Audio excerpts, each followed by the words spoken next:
Hey everybody and welcome to a new One Piece video. Finally one of the big anticipated chapters from Kuma's flashback. When this chapter dropped, Oda didn't finish it up completely, so the raw, sketchy lines really added to its grim tone, which made it one of the most well-received chapters of the flashback. And now it's finally adapted. And someone unexpected took the role, Sho Inuzuka. Inuzuka was one of the main members on the Fishman Island remaster, not only editing on the episodes but also he directed the ending for it, which was absolutely amazing. But I was very surprised with his performance here. Usually he's one of the least favorite directors of mine, so if you told me before the episode or preview aired that it'll be him on paper, I would have been disappointed. But he actually did it. He did a great job overall. And this is why I'm always surprised when people tell me the break was pointless. For those who aren't familiar with Inuzuka, he made his debut on episode 1005, a relatively normal episode with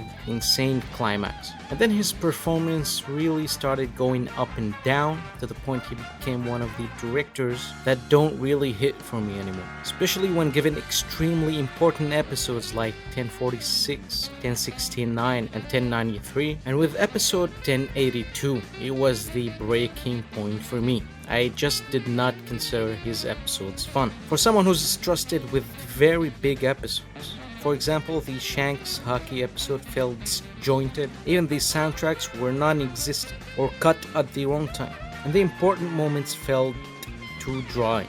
But a year after his Law vs. Blackbeard episode, here he is, giving us a great episode.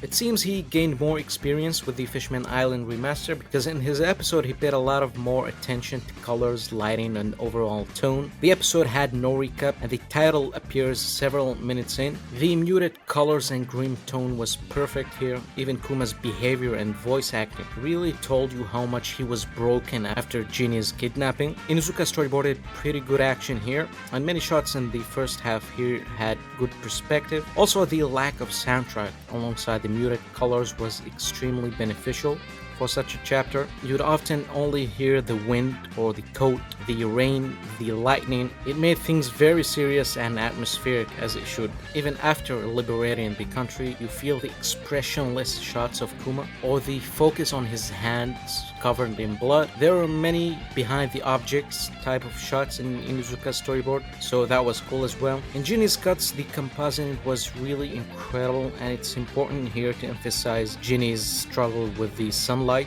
until she gets there. Transitioning from the sun to the darkness with Kuma's scene as you only hear the rain, no music. I didn't like how Kuma fell during the talk with Ginny. It looked a bit goofy and he spent a good time running, but these are just small nitpicks. What I loved though is the timing of Ginny's words followed by that insane burst from Kuma rushing towards her, followed by the point of view run and a lot of attention to lighting inside of the church. And when Bonnie is hurt, the light gets brighter on Kuma, symbolizing her purpose in Kuma's life. The soundtrack were absolutely perfect here. Sanji's Whole Cake OST never fails to make me emotional, but some of the transitions between one soundtrack and the other didn't flow ideally, and I was disappointed the composition of Kuma's shot near Ginny's grave was chained. It was too good to not keep instead of a close-up.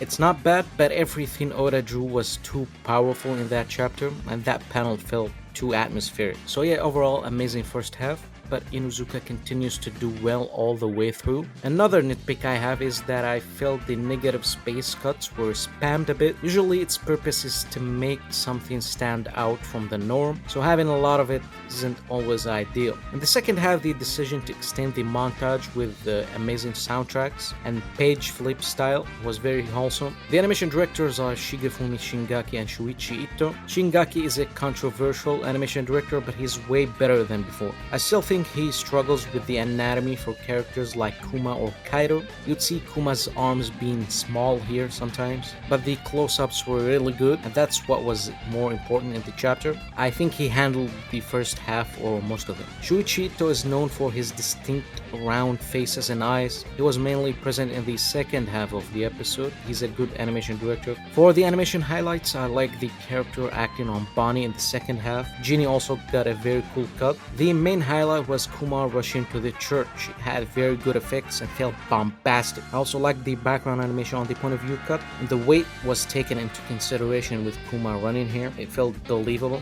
There was also good close range combat in the episode. So yeah, animation wise, it's nothing mind blowing, but still very effective. I kind of wished we got stronger character acting in the church, but it still had very good stuff. Overall, a great episode. I don't want to sound ungrateful, but I wish this episode achieved higher quality, but the main sauce is probably on the final chapter of the flashback and then the Goro Seachi. Before I wrap things up, I want to say I enabled membership. I'll upload some exclusive content there, so you can join and become a member because I'll be putting more effort into videos. Thanks a lot for watching, like and subscribe. See you next time.